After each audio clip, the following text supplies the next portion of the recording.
The late afternoon sun cast a golden glow over the empty pool, its surface a mosaic of shimmering reflections that danced with the gentle breeze. The water, a vibrant blue, seemed to stretch into infinity, capturing the essence of the sky above and the whispers of the wind. As I surfaced, breathless, the chlorine trailing from my hair like a waking dream, I felt the world around me blur into a serene, almost ethereal calm. The tranquility of the moment was palpable, a stark contrast to the turmoil brewing beneath my skin. And there she was, Eva, sitting at the edge of the pool, her legs submerged in the cool, blue water. Her presence was a beautiful disruption in the quiet afternoon, a splash of vibrant life against the muted tones of the setting. Her sundress clung to her skin, the fabric darkening with dampness, and I could see the droplets of water glistening on her sun-kissed shoulders. The contrast between the vibrant fabric and her sun-kissed skin was striking, almost theatrical, as if she were the leading lady in a play set against the backdrop of a sunlit stage. Her eyes, a deep, reflective shade of brown, met mine, and for a moment, the world seemed to pause. "You swim better when I watch," she said, her voice a low, melodic hum that seemed to vibrate through the water and into my very bones. Her comment was a challenge wrapped in an observation, a spark that ignited between us in the afternoon heat. The air felt charged with something unspoken, something forbidden, a tantalizing blend of curiosity and caution that kept us both on edge. I'm Jake Thompson, 27, a freelance writer mostly, but at this moment, an awkward swimmer trying to navigate more than just the waters of my parents' backyard pool. My emotional state, complicated to say the least. There's a tension beneath my skin, coiled and restless, a yearning for something I couldn't quite name. The woman watching me is Eva, my mom's friend, 45, with a demeanor that always seems to draw people in, effortlessly magnetic, like gravity with a smile. She's the kind of person who makes you feel seen, and that can be as terrifying as it is thrilling. The pool, with its mosaic of shimmering reflections, was our haven, a place where the boundaries of reality seemed to blur, and the lines between friendship and something more became increasingly difficult to define. The water was cool against my skin, a welcome relief from the summer heat, but it was Eva's presence that truly captivated my senses. She dipped her hand into the water, drawing lazy circles near my shoulder. Her touch, though distant, sent ripples that I felt deep within me. "Do you always swim alone?" she asked, her eyes meeting mine with a steadiness that dared me to look away. I shrugged, trying to play it cool, though my heart raced with the implications of her question. "Most of the time, it's peaceful." "Peaceful," she repeated, as if tasting the word, rolling it around in her mind before letting it slip from her lips. "Or lonely." Silence stretched between us, the only sound the gentle lapping of water against the pool's edge. I was acutely aware of how close she was, how easy it would be to drift closer or swim away. My mind raced with the implications, the boundaries we were skirting with each word, each glance. The air was thick with possibilities, with the tension of something unspoken hanging like a delicate thread between us. "Maybe a bit of both," I finally admitted, breaking the silence. Her presence was both a balm and a provocation, and I wasn't sure which I preferred. Eva smiled, a slow, knowing curve of her lips, as if she understood the turmoil within me. "You move differently when you know someone is watching. It's intriguing." Her words hung in the air between us, heavy with subtext. I felt exposed, not just physically but emotionally, and the realization sent a thrill of vulnerability through me. It was a vulnerability I wasn't used to, a rawness that both frightened and exhilarated me. The sun dipped lower in the sky, casting longer shadows across the water. The golden hues of the afternoon began to shift into the softer tones of evening, and I knew I should swim away, put distance between us before lines blurred too far to be redrawn. But instead, I found myself floating closer, drawn in by the gravitational pull of her presence. There was a magnetism to Eva that defied logic, a pull that was as irresistible as it was dangerous.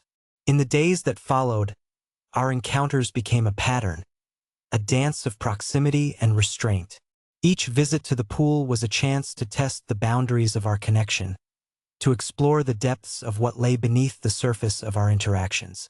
The pool became our sanctuary, a place where we could indulge in the delicate balance of our relationship, where words were often unnecessary. We spoke in half sentences, in looks that lingered a second too long. The conversations were a tapestry of shared silences and unspoken understandings, woven together with the threads of our individual stories. I learned she was recently divorced, her life a patchwork of new beginnings and unfinished stories. Her tales of heartache and healing resonated with me, and I found myself sharing more than I usually would. I told her about my writing, the frustrations of freelancing, the satisfaction of a well-turned phrase, and the agony of writer's block.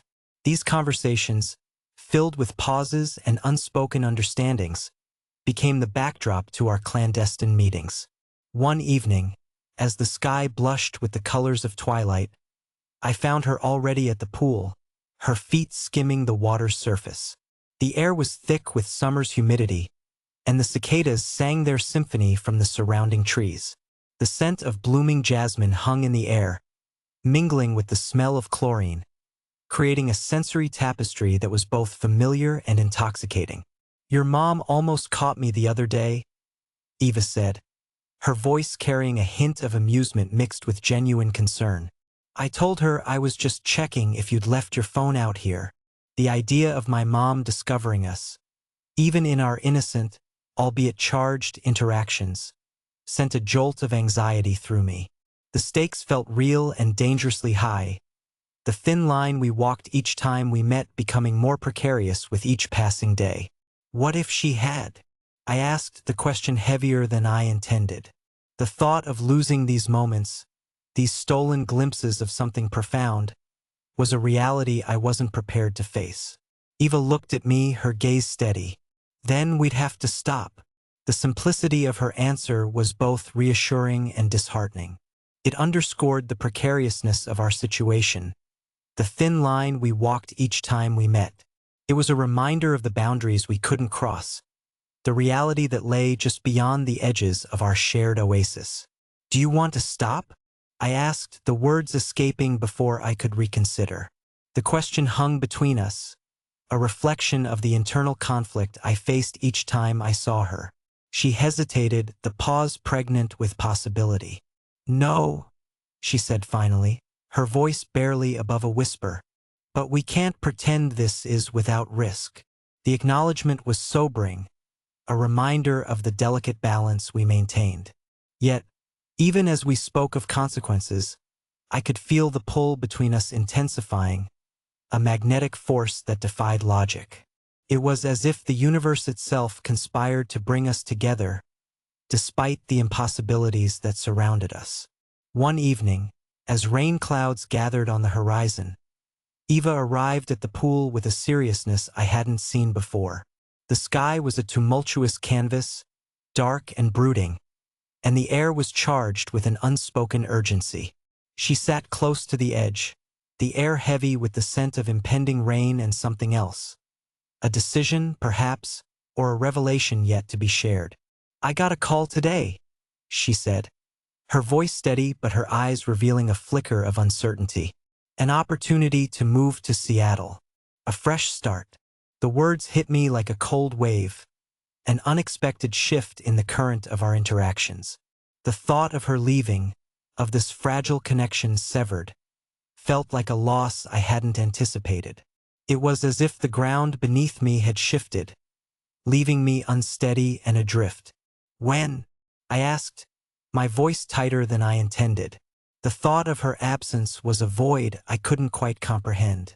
"In a month," she replied, her gaze fixed on the rippling water. "I haven't decided yet." The reality of her potential departure loomed large, the possibility reshaping the contours of our interactions. The stakes had shifted, from the thrill of forbidden closeness to the real threat of losing something that had become unexpectedly significant. It was a reminder that even the most beautiful moments were fleeting, that the connections we forged were as fragile as they were profound. That night, as I lay in bed, the sound of rain tapping against the window, I wrestled with a mix of emotions: fear, desire, the bittersweet ache of something both fleeting and profound. I knew that whatever happened next would redefine us, for better or worse.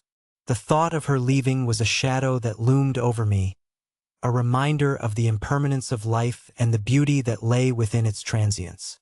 The following days were a whirlwind of introspection and unspoken tension. Each meeting at the pool carried the weight of impending change. The air between us crackled with everything left unsaid, the words we couldn't bring ourselves to voice. It was as if the universe held its breath, waiting for the inevitable shift that would alter the course of our story. On her last night in town, we met at the pool under a canopy of stars, the water reflecting the night sky like a mirror. The cicadas had quieted, and the world seemed to hold its breath in anticipation of what was to come. Eva sat at the edge as usual, but this time, there was a new stillness to her, a quiet acceptance of whatever came next. "I've decided to go," she said softly, her words carrying the finality of a closing chapter. The decision hung in the air between us, a turning point that marked the end of one story and the beginning of another. I nodded, the inevitability of her decision settling over me like a gentle wave. "I figured you might." Silence enveloped us, a cocoon of shared understanding. There was no need for grand declarations or promises we couldn't keep. Instead, we sat together, the closeness between us both a comfort and a reminder of what was slipping away. The stars above seemed to echo our sentiments, their light a testament to the enduring nature of connection, even in the face of separation. As the night deepened and the stars shimmered above, I floated in the pool, anchored by the knowledge that this moment, however fleeting, was real and ours. Eva watched from the edge, her presence a constant, even as the future pulled us in different directions. In the end, our story wasn't one of resolution but of quiet acceptance, a recognition of the complexity of human connection. We had danced on the edge of something profound, and though we would part ways, the memory of what we shared lingered, a soft, hopeful echo against the backdrop of our lives. It was a reminder that even the most transient moments could leave an indelible mark, that the connections that touch our hearts are never truly lost, but rather woven into the fabric of who we are.